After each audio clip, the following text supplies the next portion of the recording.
Los hermanos sean unidos porque esa es la ley primera.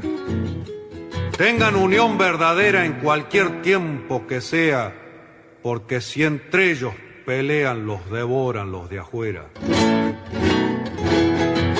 90 buques mercantes, 20 de guerra, 20 de guerra.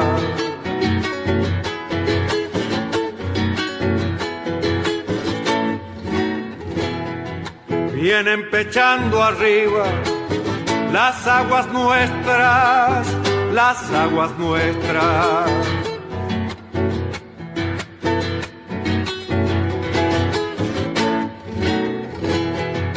Veinte de guerra vienen con sus banderas, con sus banderas.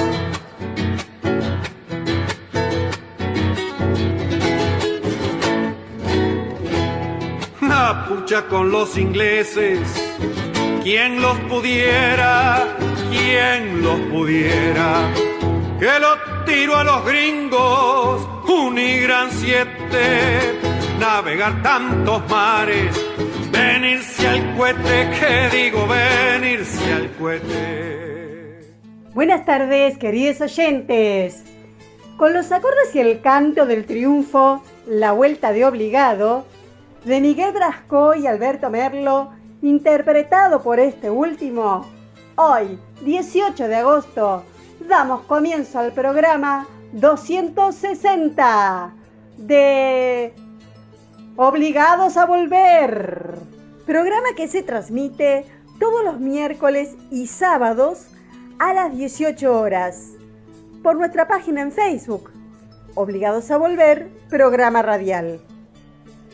Obligados a Volver, un análisis de la realidad argentina y mundial desde nuestra mirada, que es nacional, popular, democrática, feminista, latinoamericanista y ambientalista. Obligados a volver, porque como dijo el general San Martín, cuando la patria está en peligro, todo está permitido, excepto no defenderla. Recordando además nuestras consignas fundacionales: lealtad a Perón, Cristina Conducción. Dirección: Norberto Raful y consejo de columnistas y asesores. Locución: quien les habla, Marina Martínez. En la operación técnica, Nicolás Rearte. A continuación, Norberto nos comentará, como suele hacerlo, el temario de nuestro programa de hoy. Buenas tardes, Norberto.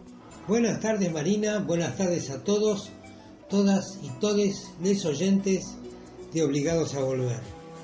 Programa número 260, que corresponde al miércoles 18 de agosto. Como es habitual, lo organizamos en dos bloques. En el primer bloque están las efemérides históricas que prepara Edgardo Margiota, y luego vienen las operetas del Grupo Comuna, comunicadores de la Argentina, con el análisis comparativo de la prensa hegemónica y sus distintos articulistas. A continuación, la columna de política nacional que prepara Carlos Olubica, y cerrando este primer bloque, en homenaje al general San Martín, la chacarera San Martín. Un pequeño paréntesis dedicado a informar sobre otros medios de comunicación del Grupo Obligados a Volver, y arrancamos con el segundo bloque con la columna de Jorge Manchinelli, que se refiere al río Paraná y dice: solo el Estado puede solucionar la crisis. A continuación, en su columna de ambiente, también Silvia Oliviero va a hablar del río Paraná, diciéndonos el río que se nos va. Hacemos una referencia musical con Joan Manuel Serrat y su tema Padre Pare, para entrar en el cierre del bloque y del programa con nuestro invitado columnista Jorge Rachid, que va a hacer su columna con el síndrome postraumático de guerra es un daño más de la pandemia. Bien, dicho esto, ¿qué te parece, Edgardo, si arrancás con tu columna de efemérides? Conocer el pasado para iluminar el presente y construir el futuro. Efemérides correspondientes a la semana que se inicia. 19 de agosto de 1948. impulsada por el gobierno del general Perón, se sanciona la ley que crea la Universidad Obrera Nacional. La misma comenzó a funcionar en 1952. En 1959 fue reorganizada, cambiando su nombre por el de Universidad Tecnológica Nacional. 20 de agosto de 1976 ocurre la masacre de Fátima.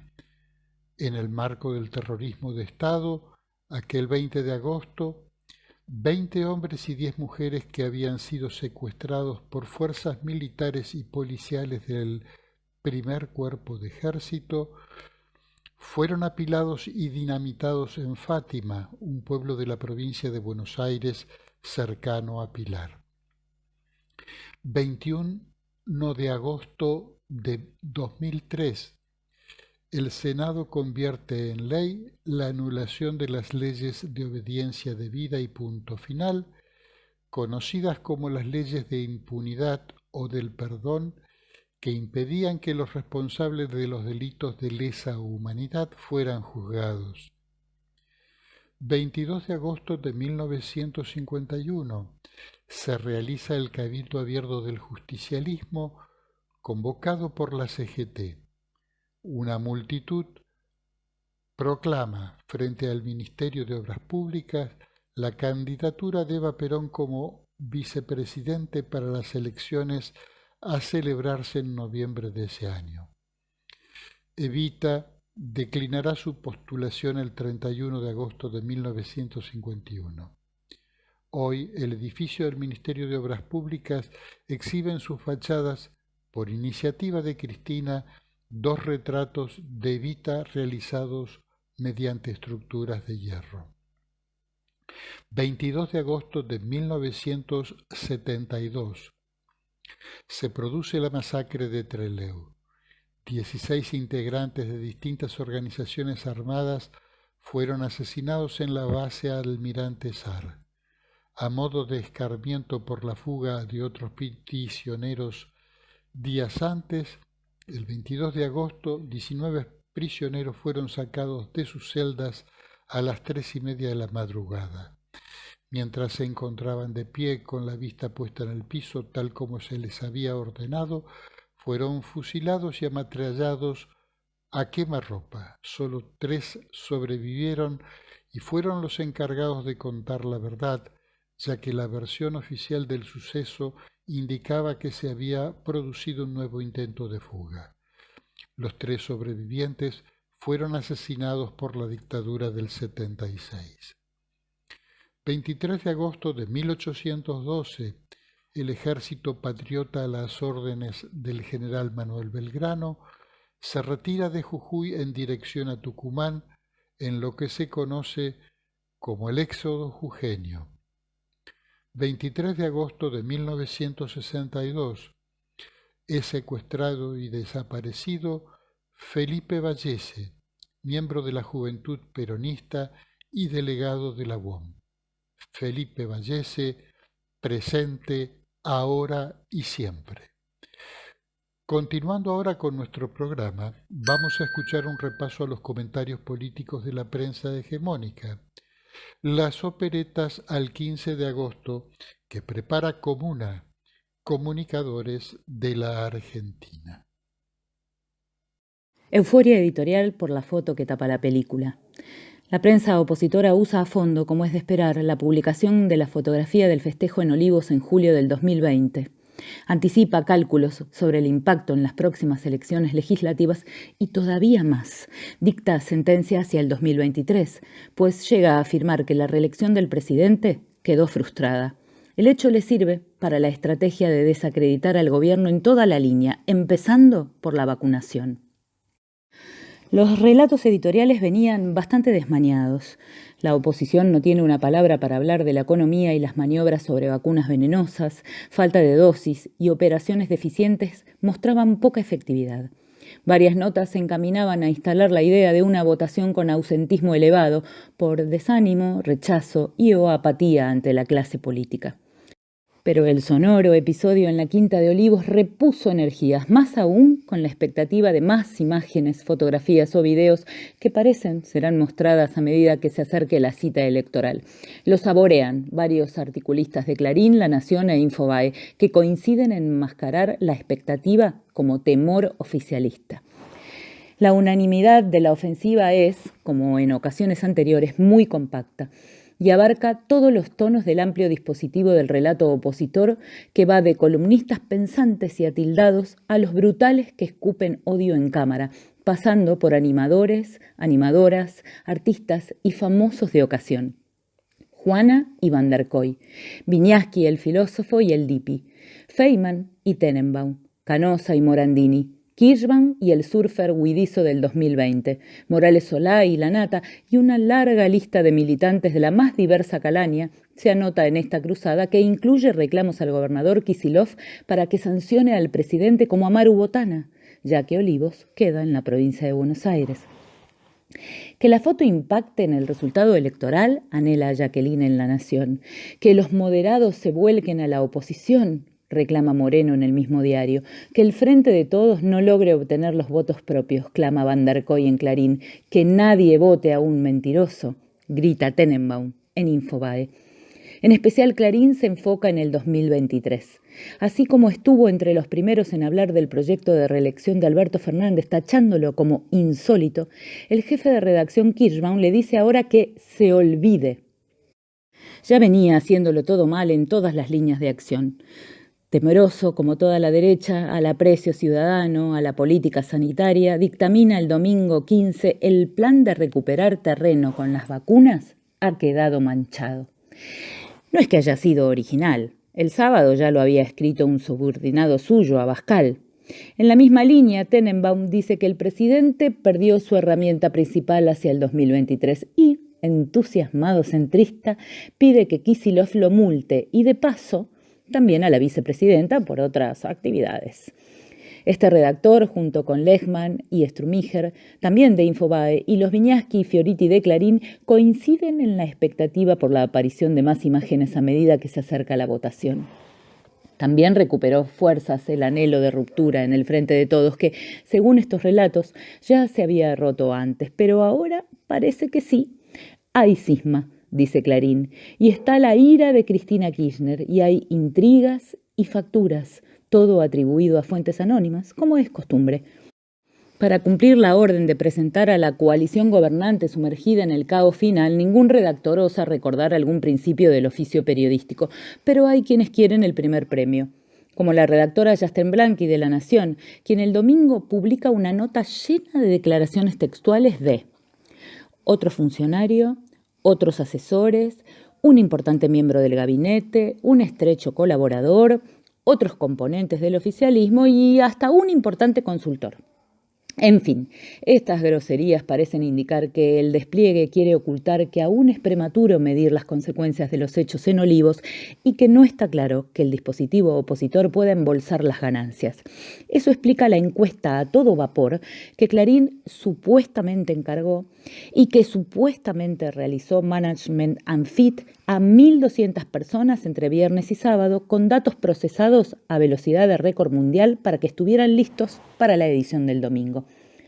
Y los resultados abonan obviamente la tesis del derrumbe presidencial y la ilusión por el cambio de orientación de casi un cuarto del electorado.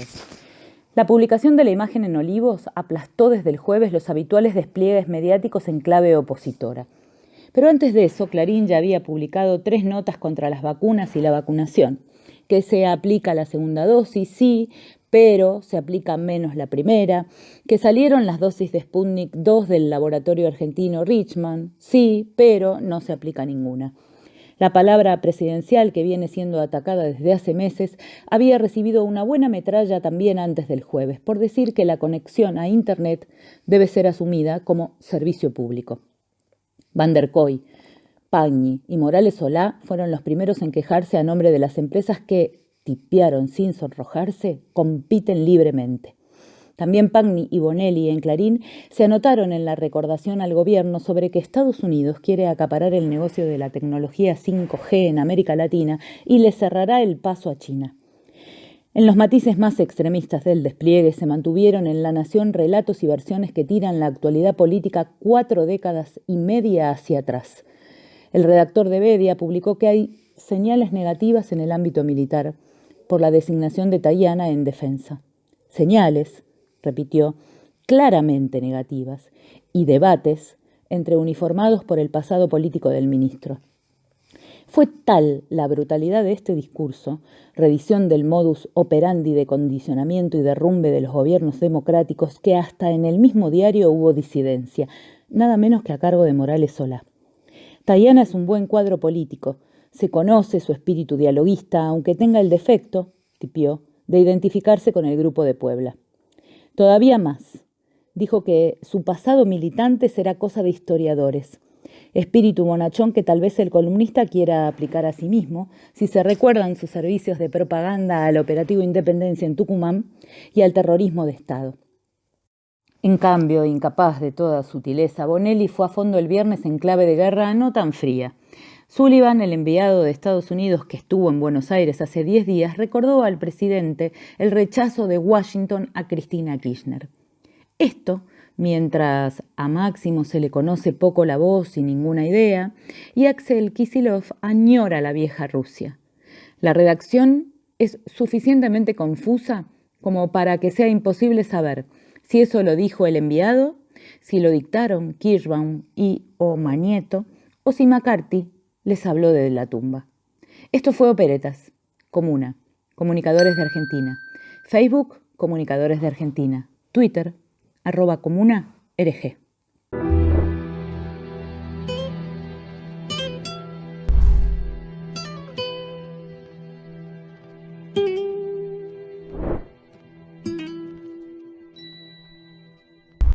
Hola, soy Carlos Solubica y voy a hablar de la política nacional.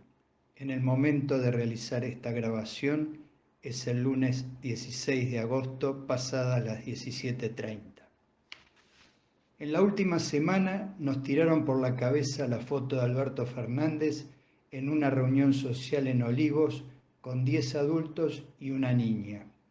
Su pareja, Fabiola Yáñez, festejaba su cumpleaños en julio del año pasado, durante la vigencia del aislamiento social preventivo y obligatorio. Una transgresión a la norma dictada por el propio presidente de la Nación. Es indiscutible que ese hecho estuvo mal, que no debió ocurrir, como reconocieron el mismo primer mandatario, su jefe de gabinete y otros ministros y funcionarios de primer nivel. ¿Tiene remedio algo que no debió acontecer pero aconteció? No, ninguno. Solo cabe reconocer la falta y disculparse.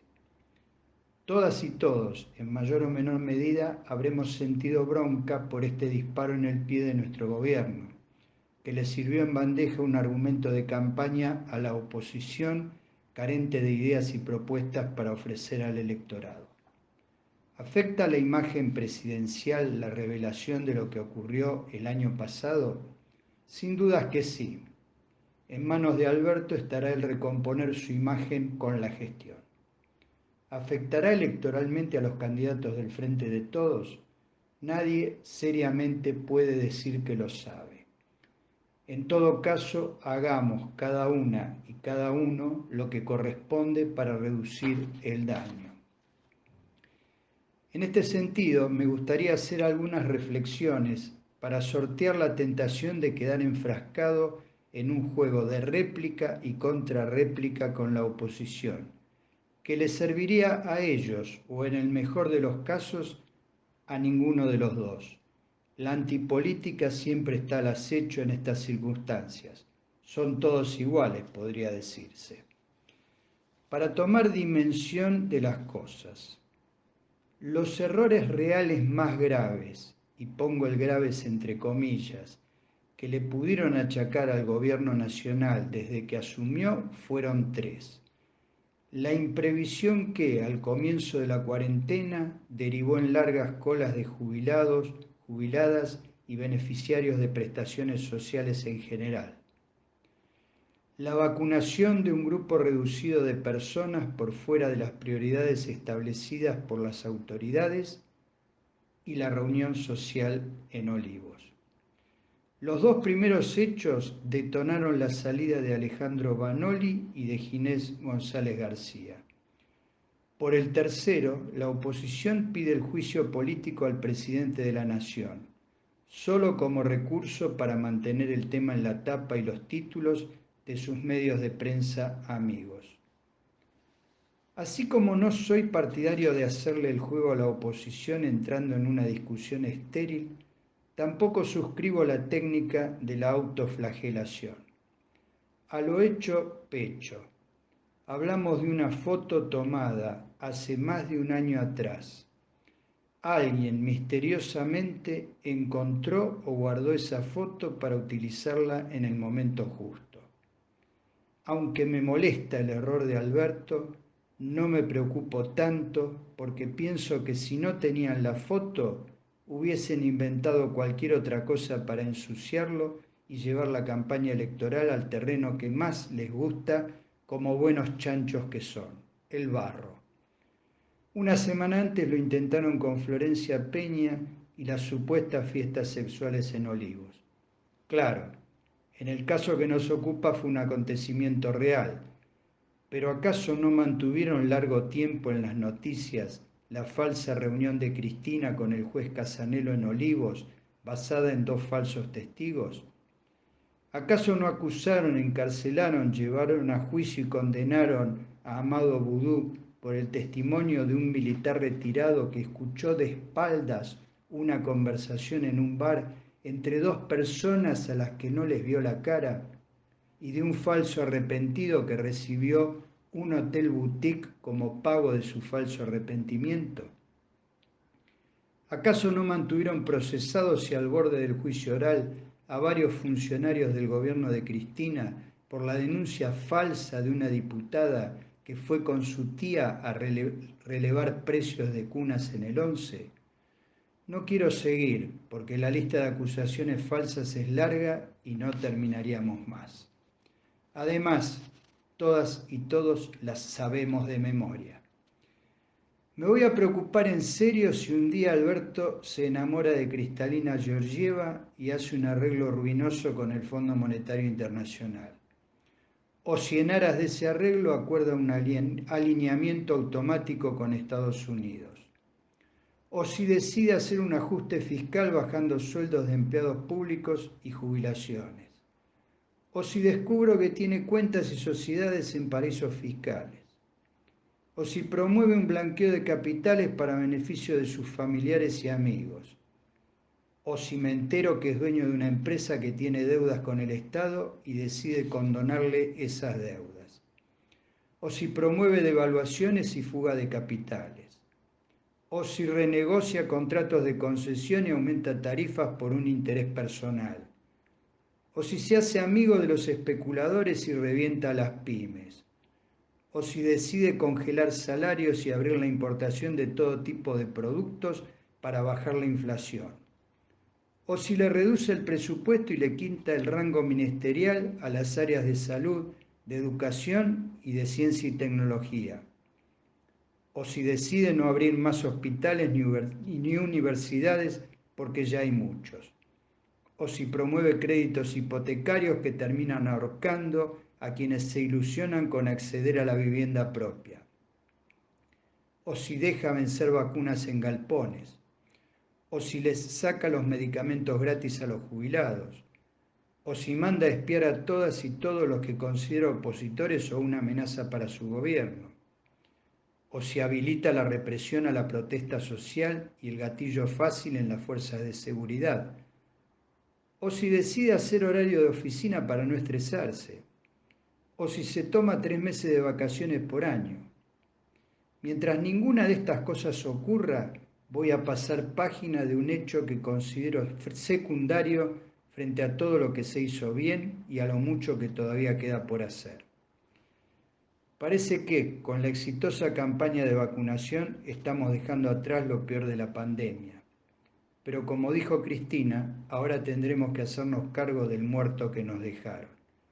porque ellos, los que lo dejaron, no se van a hacer cargo. Este debe ser el eje de la otra campaña, la electoral. Discutir el camino para superar las dos pandemias, la que dejó el macrismo y la del coronavirus. Discutir cuál es el camino para llegar a un acuerdo con el Fondo Monetario Internacional que sea sostenible económica y socialmente para la Argentina. Discutir cuál es el camino para pasar de la reactivación económica al crecimiento y el desarrollo sostenido. Discutir cuál es el camino para superar el problema estructural de la restricción externa. Discutir cuál es el camino para bajar la inflación y lograr la recuperación real de los ingresos de la población. Discutir cuál es el camino para reducir la informalidad laboral, la pobreza y la indigencia. En fin, discutir cuál es el camino para lograr la Argentina que la gran mayoría de nuestro pueblo quiere y que una minoría poderosa se empeña en obstruir. Muchas gracias a todas y a todos y les mando un fuerte abrazo.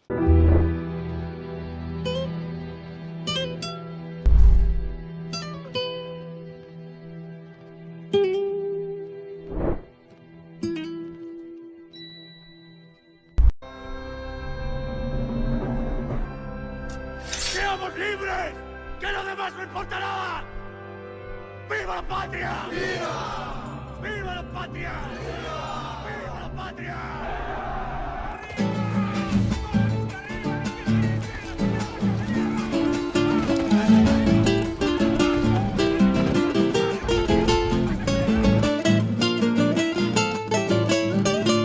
Cuando canto chacarera, siento ganas de recordar al más grande de la patria, San Martín el General.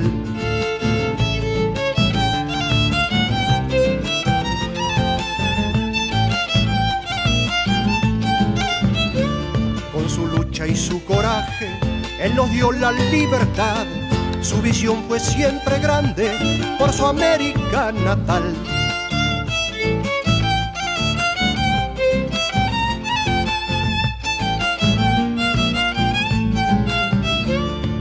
Chico fue valiente cuando en África peleó y en 1808 venció al mismo Napoleón. San Martín, como te quiero, sos un grande de verdad, sos el padre de la patria, mi teniente general.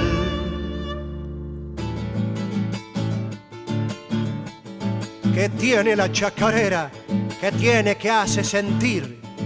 ¿Qué tiene que cuando canto mi corazón apura el latir al evocar a aquel valiente San Martín el General, el gran héroe que con su lucha nos diera la libertad?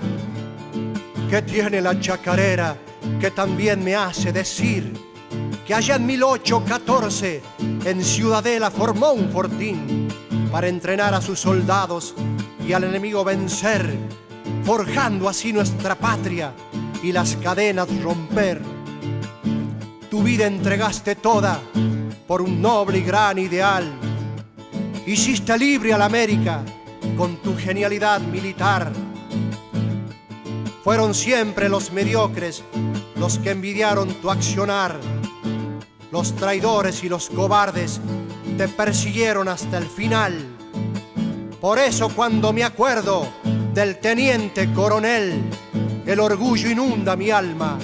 Mi admiración no tiene fin, porque conozco toda tu vida, José Francisco de San Martín. El combate San Lorenzo fue el comienzo de tu acción, luego cruzaste los Andes para seguir con tu misión.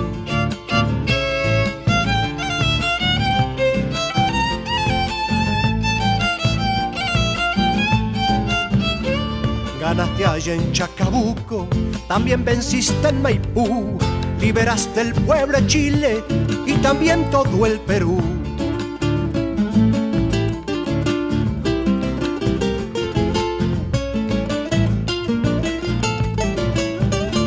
Sean eternos los laureles para el grande general, toda América le debe la gloriosa libertad. San Martín, como te quiero, sos un grande de verdad, sos el padre de la patria, mi teniente general.